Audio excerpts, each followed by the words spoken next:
AIN.org. If you go to that page and click on the link in the upper left-hand corner that says Start Here, it will take you to a page where you can download and read Chapter 24 of Dr. Michael Rice's book. The book is titled, Why Is This Happening to Me Again? And that chapter of that book provides a narrative description of the primary tool in this work. That tool is called the Reality Management Worksheet, sometimes called the Reality Management Wake-Up Sheet. It's a tool I've been using to great effect in my life for over 17 years to improve the quality of my life and relationships and effectively turn any negative emotional state that I experience into part of the infallible guidance system that we've all been gifted with. You can also download the actual tool itself completely free. Just click on the PDF file, download it, print it off, use it as often as you'd like. You can also download a host of audio files of shows like this one where people have been stepped through the worksheet process. They can serve as a tutorial for you on how to use this to best advantage in a variety of situations. And you can go to your App Store and type in the 3 words Heartland Aramaic Forgiveness and get access to a completely free and private app that contains the Reality Management Worksheet, an abbreviated version of that worksheet process, and a copy of the Dragon Klingon game, which is a wonderful way to introduce these tools to even younger audiences. Also this year we are working through the Course in Miracles workbook lessons. Today is the 159th day of the year, and today's lesson reads, I give the miracles I have received. No one can give what he has not received. To give a thing requires first you have it in your possession. Here the laws of heaven and the world agree. And here they separate. The world believes that to possess a thing it must be kept. Salvation teaches otherwise. To give is how to recognize you have received. It is the proof that what you have is yours. To understand that you are healed when you give healing.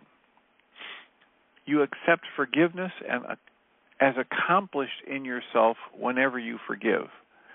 You recognize your brother as yourself, and thus do you perceive that you are whole. There is no miracle you cannot give, for all miracles are given to you.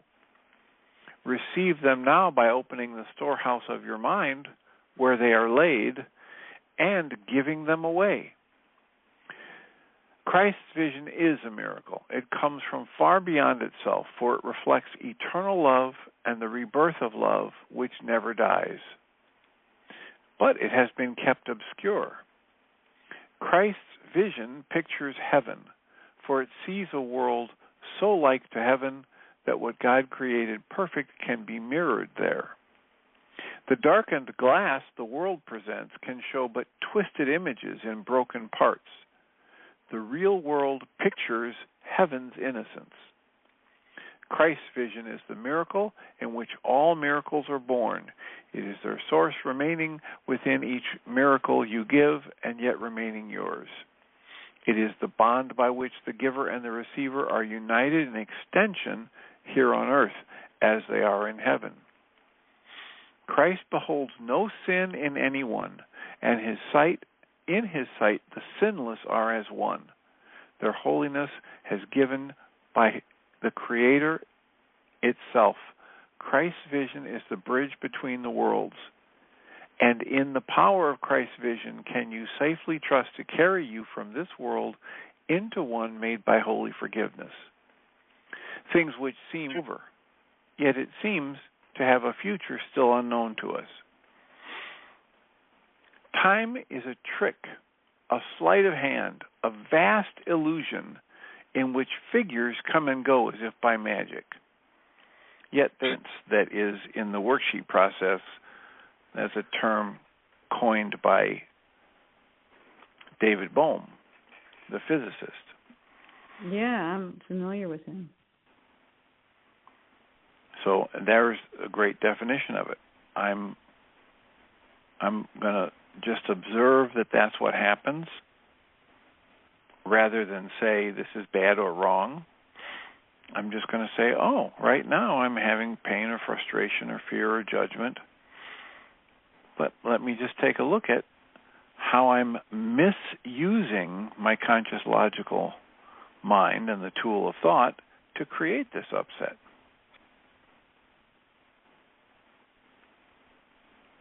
Yeah, I remember when, just reminded me of when my niece was young, about everything she would say the same thing.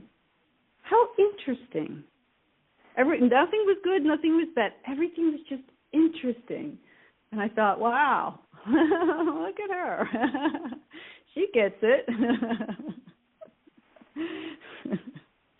Yep, at a certain level, we all get it at one point or another. We don't stick with it, but we get it. Right. You know, it's part of just being alive in the moment. Mhm. I'm sorry, I couldn't hear what you were saying. I said, yeah, I'll have to remind her of that. I don't know that she would remember that she used to say that all the time. Well, any other thoughts? I give the miracles I have received. I can give every miracle, for I have received every miracle. And the Course in Miracles experiment from Pam Grout, her lesson 159 reads, let the universe haggle with the details. A Course in Miracles is quoted here as saying, the instant it is welcome, it is there. Pam writes, in lesson 159, I give the miracles I have received. This assures me I have received a house of riches, an unlimited trove of gifts, ready to contribute to my happiness. It says there's no limit to the miracles I can distribute. No sickness unhealed, no lack unsatisfied, no need unmet. My ego, true to form, takes exception to this. It constantly rides my ass, warns me to be careful, to hoard, to save my treasure. It advises me to make sure I have plenty first, and only then can I afford to give away. But not too much. This lesson urges the exact opposite approach. It goes so far as to say the only way to claim my gifts is by giving them away. That's how I recognize I have them. That's how I find proof. The gift economy, a philosophy more than a financial practice, is to refuse to believe in scarcity and fear. Instead of always trying to, quote, get more, close quotes, a gift economy is for those looking for ways to give. It's so radical, most people can't even understand it. I pitched a story about the gift economy to my editor at People magazine.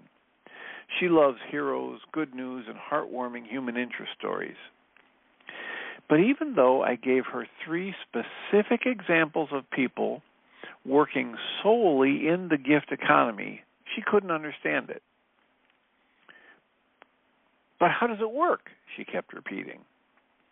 It works, although I could never explain this spiritual belief to her, because once you give up your incessant fear and belief that it's a dog-eat-dog, every man for himself world, as soon as you give that up, abundance cannot help but show up in your life. This lesson proves it is the reality of the human condition. So, of course, the miracles lesson 159. I give the miracles I have received, and I can give all miracles because they have all been given to me. So, our call-in number is 563-999-3581. Press 1, and we'll have a conversation. How can we support you today? What's on your mind? What would be a useful way to spend this hour? The first of 2 hours that we have here today. I assume that Michael and Jeannie will be on for that one. Are you calling to tell me the sound is staticky? Yes. Well, I was calling to find out if it was just me or if everyone was hearing it. I mean, you were fine until right at the very end of what you read. It turned All static. right. Well, if everyone will hold in place, I will hang up and call in and see if I have a better line. Okay, great. Thanks.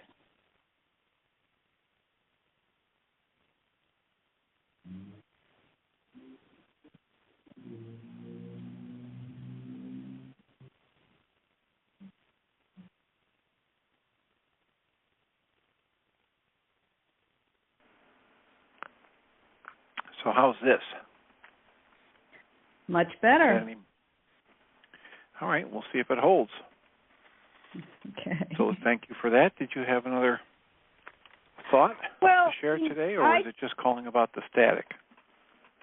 I mean, I had some other thoughts that I will share if no one else needs your help. But, you know, if anyone needs your help, that's more important than me sharing these thoughts. So, but if no one has a hand raised, or if there isn't anything else that in particular that you wanted to say, I can share some thoughts. Okay, well, we'll give it a minute. We'll say, speak now or forever hold your peace. If anybody else wants to raise a hand, go ahead. Otherwise, going once, going twice, sold. Go ahead, Ellen. What's on your mind? Well, I would like to share the experience I had this morning because it really kind of showed me a couple of the principles in today's lesson. And, you know, we've been talking, like yesterday you mentioned the song Holy Now, and today's lesson talks about being in heaven. And, you know, that's pretty much what I experienced on my walk this morning. And I saw something that I had never seen before, even though it must happen every year, and I've been walking in that park for over 30 years. But this just goes to show you how, you know, like selective so much, our attention is. Yes, exactly. And so what I noticed was that I noticed these white things, like there's a stream, a beautiful, pretty wide stream that runs through this park, and I was walking along the side of it, and all of a sudden I started seeing these white things floating on the water. And I thought, well, what is that? Because there were quite a few of them, and then all of a sudden I realized what they were, because my favorite tree in the whole park is this huge northern catalpa tree, and the last time I had walked down there just a few days ago, I noticed that the tree was in full bloom. And every time I go to this park, I stand in front of that tree, whether it's blooming or in the middle of winter. There's something about that tree that is just so gorgeous to me. So I realized that, and I don't know if you've ever seen it bloom, but it has these huge clusters, big white, like bell-shaped flowers. And so there are these white bells floating down the stream, and they look like little sailboats to me, just because of the white. And I was about a quarter mile downstream from the tree when I first started seeing them. I was like, wow, look at that. I never saw that before. And as I walked, because I was walking towards the tree, they became more and more numerous until, like, the entire stream was just dotted with these beautiful white bells. It was like a very magical sight to me. And I thought, I can't believe I never saw this before. Obviously, that tree blooms every year. So I finally made my way down to the tree, and I climbed down this embankment right to the edge of the stream so that the tree like grows right on the other side of the stream, but I just wanted to get as close to it as I could, and then I looked up at it. It's just magnificent. Just because I thought of seeing all those bells, all those blossoms floating down the stream, I thought the tree is going to look like half bare now, like it's lost half of its blossoms. No. I could swear it looked like it was in full bloom, every blossom intact. And there's one of the principles right there. It's like everything we give away, we actually keep. And it was like that because I thought for sure this tree was, because I thought, oh, it just started blooming a few days ago. Is it really going to like be half bare by now? No, it was still full of, it looked like all of its blossoms. And I looked up at this tree. It was so magnificent. And as I stood there, you know, one by one, these little blossoms were falling off and starting their journey down the stream. And I realized that, wow, this is actually like the tree letting go of these blossoms is actually giving it the ability to see what it normally can't ever see rooted in its position through the little blossoms floating down the stream, seeing whole areas of the park that it normally wouldn't see. And I just saw that as like the extension of love, you know? It's just the tree extending its love, and everyone and everything that gets to see these blossoms that normally they would never see, right? You know, other parts of nature that are rooted in place come floating down the stream, and it's just, I just saw this like extension of love. It was really beautiful, really, really beautiful, and saw a lot of wonderful wildlife, and then I would get to this one part in the park where I had an extraordinary experience, and it always reminds me not to decide in advance, like which way I'm going to turn when I get to a certain point. And because the experience that I had was, you know, I was in the process of trying to decide which way to go, and then I just got the message, you don't need to decide in advance.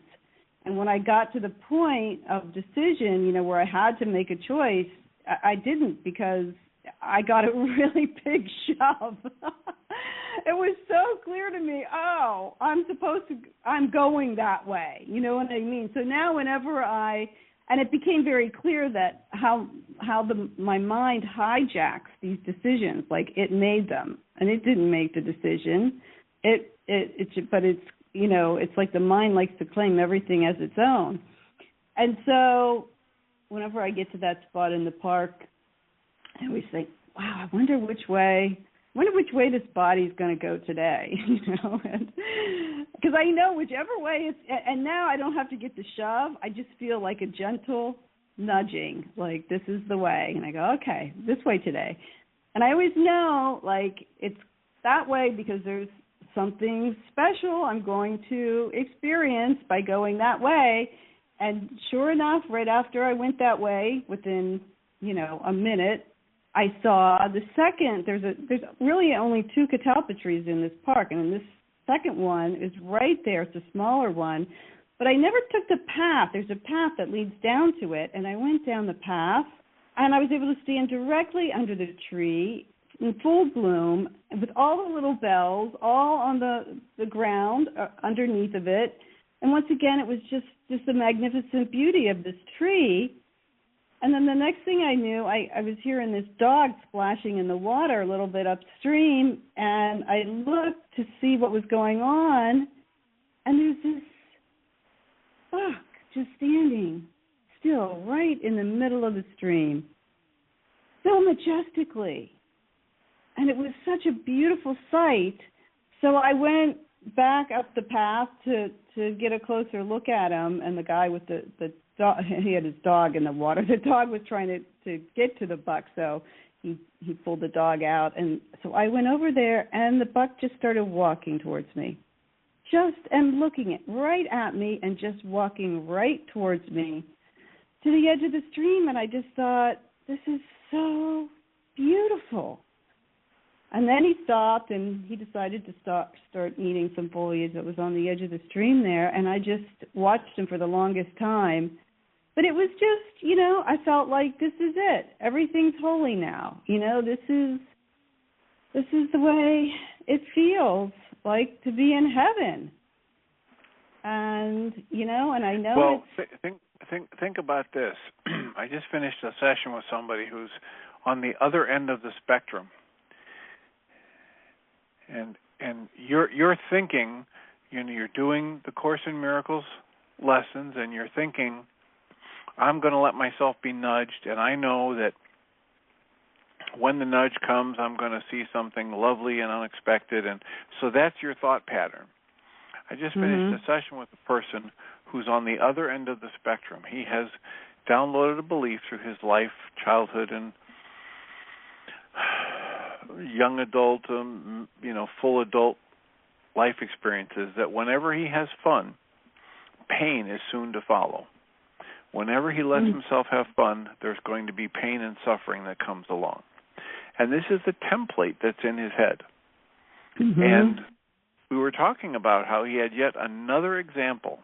He's trying to force himself to let himself have fun these days. But he knows that when he does, he's going to have pain and suffering. And so his friend said, hey, let's go do this fun thing this weekend. Let's travel to this place and go to this, outdoor thing. This beach is going to be lovely. And he immediately thought, it's not going to be good. There's going to be a big price to pay for this. But he's doing work in therapy. He's trying to take a different approach. But he's still operating from that template, that his life experiences have been such that he has had the experience of pleasure followed by pain, the experience of having fun followed by pain, closely followed by pain, enough times, close enough together that he has formulated a cause and effect relationship in his mind. It doesn't exist anywhere but in his mind, but in his mind, it's not like he's never had any pleasure or fun without pain, but enough times the pain and suffering has come right after that allowance of or thinking I'm going to go have fun, that now it's a cause and effect relationship in his mind.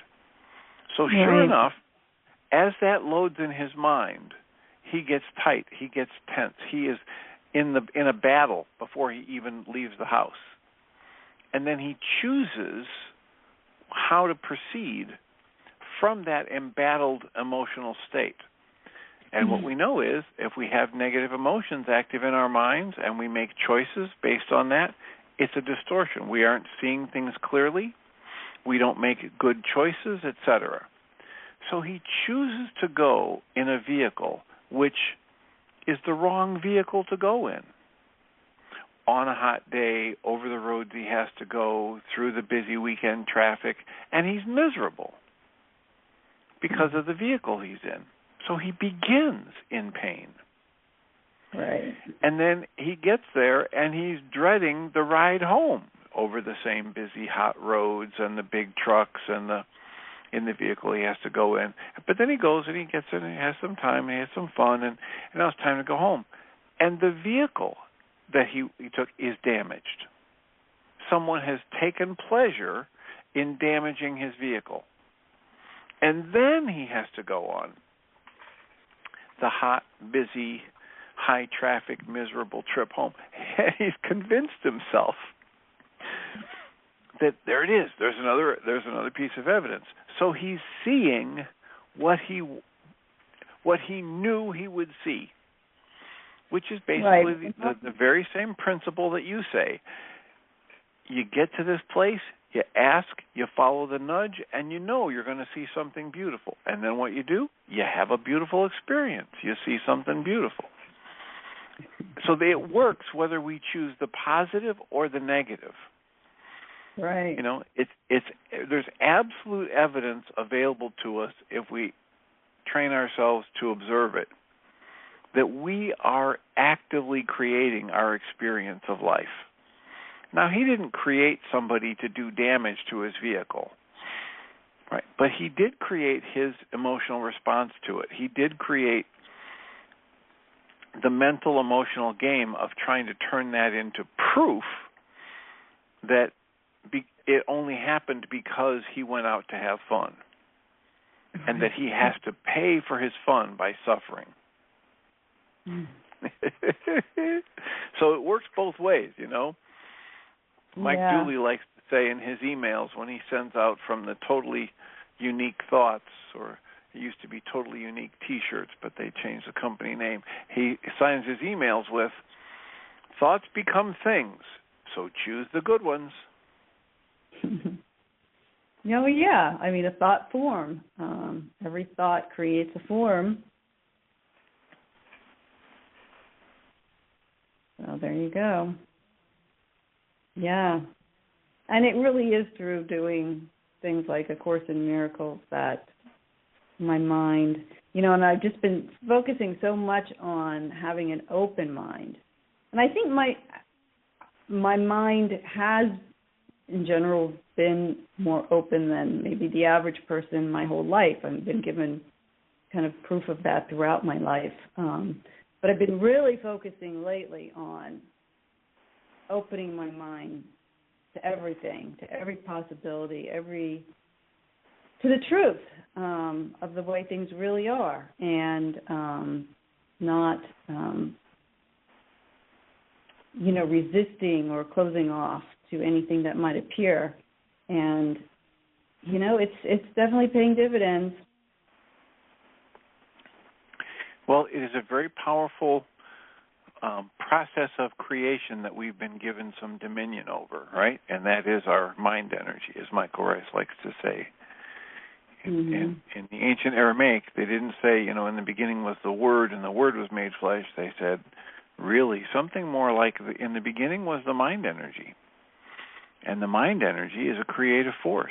And the mind energy became the flesh, became the solid. And so we've been given dominion, each of us, over our little hose, our little packet of, our little focusing ability for the mind energy that we don't create, but we do get to direct it because it's always on. It's coming through what we experience as our mind, our awareness, our self, and it's always on. It's always going to create more of whatever we point it towards. So if we point it towards the negative, the bitter, the hurtful, the resentful, we're going to get more of that. If we focus it more on the positives or the miraculous, we're going to see and experience more of that. Right. Yeah, and it was so funny because my mind was trying to tell me this morning it's a really, really hot and humid day here today. My mind was trying to tell me, oh, you don't want to go out there today. And I was like, oh, I'm not going to fall for that. I mean, I don't have to be uncomfortable. Even if it's hot and humid, I can be perfectly comfortable. And I felt the desire to be there, to be in that place, that beautiful place of, it's a gorgeous park, and like, nope, that's where I'm going. I'm going out. And so I didn't listen to what my mind was trying to convince me of, and it was glorious. As some part of you knew it would be. Yeah, the part that was nudging me to go. Yeah.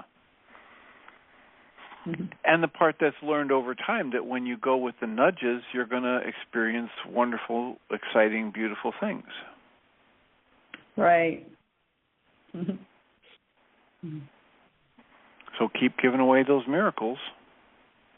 Yeah. And keep, as we do, and this is today's lesson, then we experience what we have been given.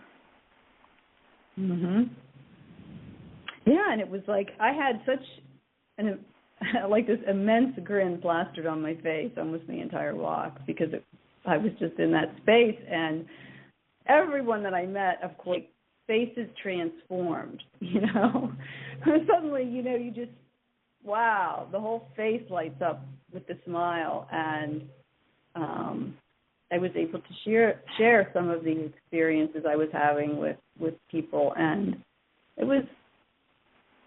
everyone was beautiful to me, I didn't experience anyone that was not beautiful.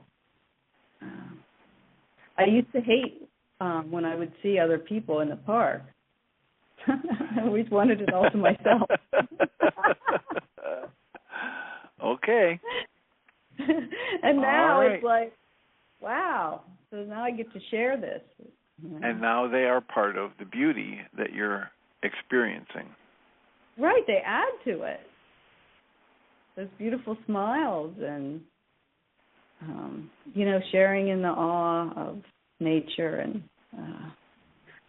I do notice, though, that a lot of people are totally oblivious to some of the things that I see. I'll be like standing there like in awe, and like people are just going by me, and I'm like, is no one else seeing this? Yeah, well, and some people are in the middle of trying to get their exercise and get a certain number of steps in before the time elapses, and and some people are there to look at something else. They're there to look at birds, or they're to look at plants, and they're not. And the issue is, can I be okay with that? Or am I going to judge them because they're not looking at appreciating the same part of creation that I am?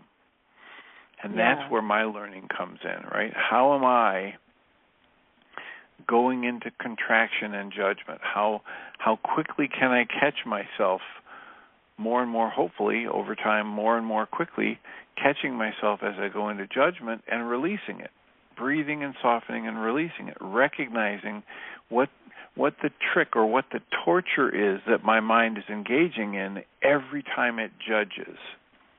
Right, wrong, good, bad, up, down, hot, cold, etc. And in the moment that I'm judging, I take myself out of the direct experience. And now I'm relating to a memory, I'm relating to energies from the past, and I am not in the present moment. So true. The big one for me is, people on their phones or people, listening to music. And it's like, why wouldn't they want to listen to the birds? Like right. that sort of thing. And then you're busy judging them. And in the moment when you're judging them, you're not enjoying the birds. Exactly. Or anything else about nature. And then and that's our whole point is, and then we miss that our judgment and the tension that we feel when we judge is there as an alarm system that's available anytime we wake up to it, that's there to tune us into the fact that we are the ones missing out. Yeah. Guy Finley likes to say, we're raised in a culture that teaches us that when we're angry, it means somebody else is wrong, that we know what's right and the world is wrong. And the more angry we get, the more convinced we are that we're right and the world is wrong. And he says, the fact of the matter is, my anger doesn't prove I'm right. My anger only, always, and forever proves I don't even know what rightness is in that moment when I've gotten angry and when I'm judging. Mm-hmm. So the best use of my anger is as the alarm system to let me know I'm the one who's in error. It's my thoughts that are off the mark. It's my living in the past, to quote Jethro Tull, that is creating the suffering I'm experiencing. And maybe you wouldn't call it suffering. You call it tension. Maybe you don't call it tension. You just call it knowing or judgment. But that's what's causing it, is my living in the past. Yeah.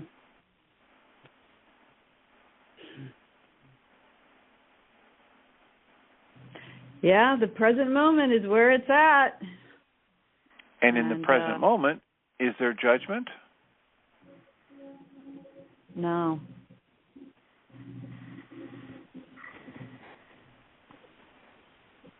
Not if you're truly present. Yeah, you have because to go into judgment has to be bringing something from the past into the present moment to do a comparison. Mm-hmm.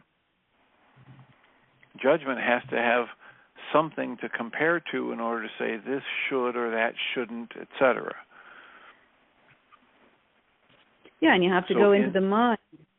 And I always think, I say, or I've found myself saying to people, thinking always takes me away from myself. Feeling always brings me home. And so I try and remember that when I find myself thinking, whoops, I'm away from myself, I'm away from the present moment, because that's where I am. I'm always in the present, my real self. Well, there's some part of you that's always there. Yeah.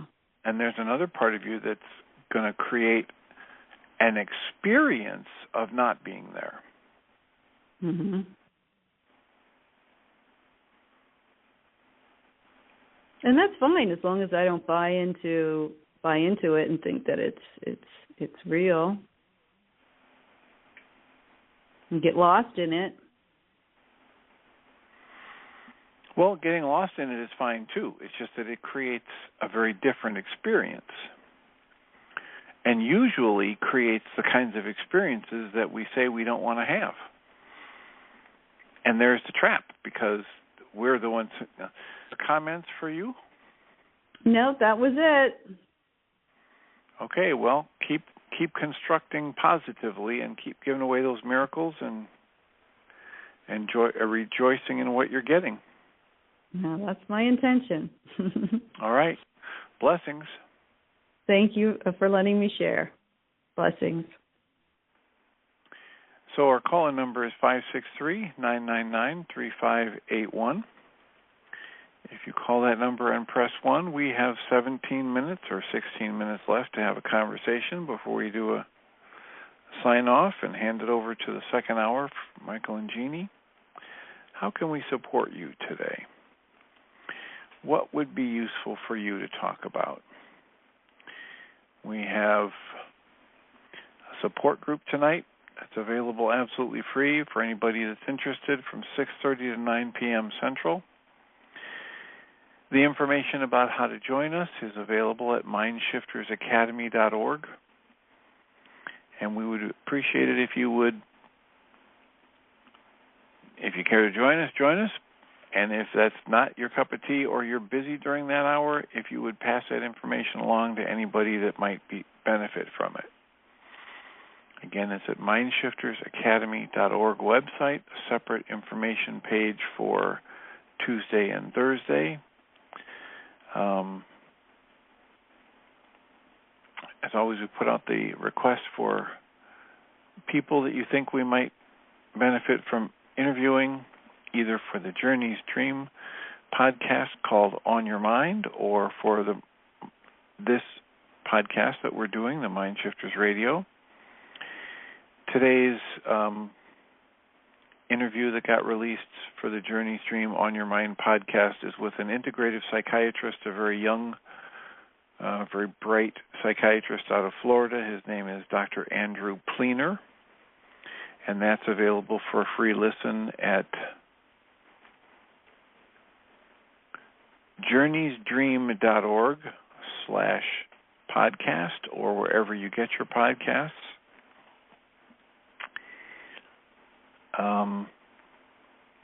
Dr. Pleener is a very passionate about his work with samehereglobal.org and almost identical mission to the Journey's Dream team, which is the intention to make talking about mental health and solutions, effective, efficient solutions for mental health available on a much broader basis, to do everything possible to remove the stigma around talking about mental health and to make it easier and easier for people to find holistic, integrative, functional medicine approaches to dealing with mild to moderate to severe mental health issues. Resources are available at journeysdream.org, and more are available at samehereglobal.org. Now, coincidentally, it turns out that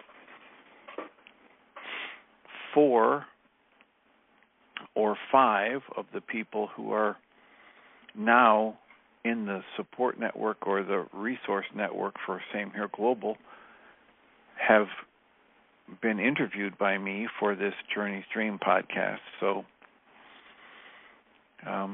all kinds of good resources, and they're available on both websites, journeysdream.org and samehereglobal.org. And we're still shopping around for, if you have read a book, listened to a podcast that was deeply moving or inspirational, if you have a favorite teacher that you think it would be beneficial for us to either bring onto the Mind Shifters radio show or the On Your Mind podcast for Journey's Dream, you can call me now, 563-999-3581, and press 1 and mention it, or you can send me an email at tjh@mindshifters-academy.org. And I am grateful to everyone who has mentioned something like that. We've had people like Corinne Zupko and Laura McGowan and just a host of people, Jody Skillicorn and Dr. Nishi Bhopal. All of these people have come to me because somebody said, hey, check this person out. And it's far easier for me to track down leads that other people recommend than try to come up with all of them on my own. I do my own work. I do my own searching for different titles on the internet when I have spare time. I do my own exploration of reading books and listening to podcasts here and there, and then reaching out to those people that I think might be beneficial.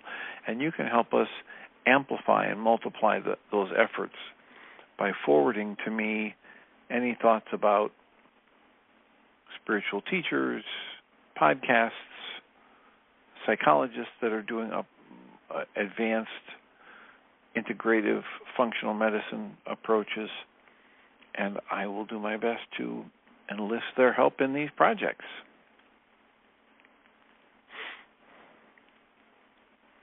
I had somebody in this morning who was deeply, deeply struggling with the idea that outside events were causing his upset, and really, really struggling to grasp the actuality that it was his choice of interpretation of those events that was really causing his upset. Susan Bingham, welcome. What are your thoughts? Hi, not Michael. You're Dr. Tim. I wanted to. Yes, I am. Thank you for verifying that. I woke up kind of confused about that this morning. The Walzak interview. Did you do it, and is it up? I've been looking for it. Well, it is scheduled. It was scheduled to be released today, but they had some technical glitches, and so it will be scheduled a week from today for release. Oh, okay. It has been recorded. It has been uploaded, but it won't be officially released until a week from today. Oh, okay, good. I'll be on the lookout. Is that Journey's Dream also? Yeah, that's through the On Your Mind podcast hosted by Journey's Dream. Okay, that's great. Well, this was a good discussion with you and Ellen, and about your client. You balanced Ellen's light, bright, open self to this man who has a Mr. Crabapple, everything's not going to go well mind frame. And was thinking about the same dynamic, right? There's the key. Yeah. Same dynamic. It works in all of us. Right. When we choose crabapple view, we get crab apples. No, that's true. Well, I realize that I fall somewhere in the middle of that spectrum, and I know what Ellen means about going for a walk. There's something about going for a walk and meeting up with, or just running into, other people who are doing their morning walk. I do a long morning walk and a long night walk with my granddog, and many of us now know each other. And so there's a little club down there in this huge park. But there are also some very interesting interchanges. For instance, and Ellen will laugh if she's listening, there's been a man who at the beginning of the pandemic started walking with his wife, and this man was massively overweight. Just you could tell that every step he took, it was a struggle. And I thought, oh, my God, how great that he's down here doing this, and how wonderful. I wonder if that's his wife. And I introduced myself at one point, and then he got thinner enough that I guess his wife trusted the situation and stopped coming, and he comes alone. And I've watched the transformation of this man from uncomfortably big to he's still big, but he's lost about 150 pounds, and he had bypass surgery, gastric bypass, and he was very open about it. We learned each other's names. He's very dark-skinned, but he's a white man. Well, the other day, I saw a man built like him who was a black man, but not very black, so I just thought, well, that's got to be Rob. And I held out my arms and yelled, "You look fantastic." And this was a perfect stranger. And he opened his arms and said, "Thank you so much." He met me right there in my nuthood. And so he said, "I really appreciate it. You don't look so bad yourself." And I thought, well, that came out better than it should have. But anyway, yeah, there's something really gorgeous about walking in nature and meeting people who are out for their constitutionals, and some of them are puffing along, looking at the ground with their earbuds in, arms flying, and they're moving as fast as they can. You know they're on a mission, but there are other ones who are just, they're doing what Ellen's doing, I think. They're just loving it. And so that is a great way. If you're going to start, I suppose, if you're going to start changing your world view, you could start with something like that, which is just so positive to start with anyway. The beauty of nature, the birds are all over the place. The dog runs and snaps at butterflies, and God forbid, every once in a while, my granddog catches a butterfly, and she rolls in things, and it's very festive. So, but as I said, I'm partway in the middle of the spectrum. I have a huge inner snark, and I was going to ask you about the snark. And I have... Okay, let's hear about it. Okay. What is the huge inner snark? I think I keep the snark because I think the snark is keeping me honest. And if I don't have snark activity, then I just might be a Pollyanna. And I have a problem with Pollyannas. And my friend that I no longer see used to call me a Pollyanna. And I got it. I thought, oh, my gosh, I'm coming across as a Pollyanna. I have to reinstate my snark. So I don't know what I'm asking you here, except that is it possible, I guess I'm asking this, is it possible to have a functional snark and still be really positive and loving and stuff? My snark and I haven't integrated. What do you mean by the snark?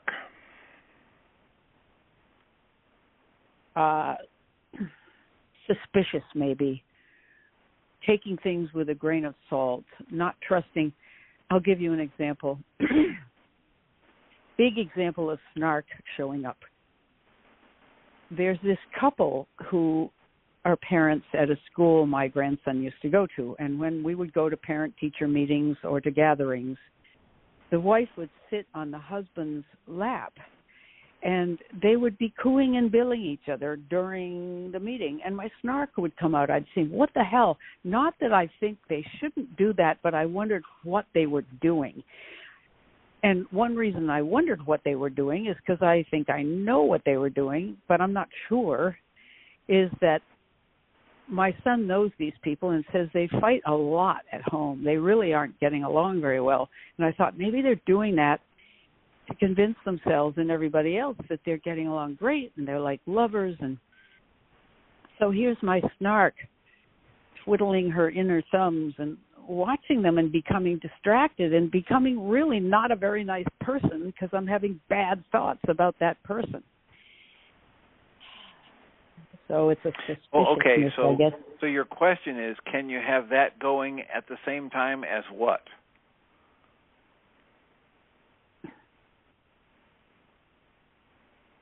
My inner Ellen Appel, my inner friend Ellen. Can I be like Can Ellen you have them and have both a at snark? the same time? Not Can you quite, have them both and celebrate life? Maybe, Dr. Tim. Maybe. Well, no, because in the moment when you're snarking like that, you're not celebrating life. And you're not seeing, as today's lesson would show us, that we are all the same. And everything I give, all the miracles that are around that I give away to prove that I've received them, I'm giving them to myself because I'm not separate from my brother or sister. So I can't be in this awareness of my true nature as love and the true nature of love as everyone around me and be in love, be snarking and judging. So I can flip back and forth between the two. We're very good at that. And And that's the best that I've been able to. And the essence of the presence of the snark, as you call it, doesn't change my true nature. So it's okay. All it changes is my experience of life. It pulls me out of the experience of life and the moment. Okay, well, this melds right into another question, which is related. You once said, or somebody said, we're getting guidance all the time. Maybe that was Walzak. I forget who. Somebody recently. Do you remember that? We're getting guidance all the time. When people say, I got guidance to do this or that, we are actually getting guidance all the time. But I've always thought of guidance as something positive, divinely ordained, setting us in the right direction. And I don't think that's what the person who said that means. I think that person means you can be guided to do egotistical, self-centered, bad, mean things as well. I guess that's sort of a question. What is guidance? Okay, I don't know. And we're at the end of our hour, so it's a great question for Michael and Jeannie. I don't quite know what you mean by guidance or what this person meant, but it's a great thing to explore. I think that the short answer from my perspective is when I'm talking about guidance, I'm talking about getting connected to your higher self and knowing what's going to be best to serve you and everyone around you in the best possible way, how to be a blessing to yourself and others in each moment. That's what I would talk about as guidance. But you can, chew that over a little bit with Michael and Jeannie in the next hour, and I'll remind us all, thank you so much, Susan, for your call, and Ellen for your call earlier, and I'll remind us all that we come from love. We're made of the stuff we call love. We actually are love, and everything else is false. Welcome, Jeannie Rice. Thank you, Dr. Tim. It's a good question to start off with. Yeah, have a wonderful show. Thank you.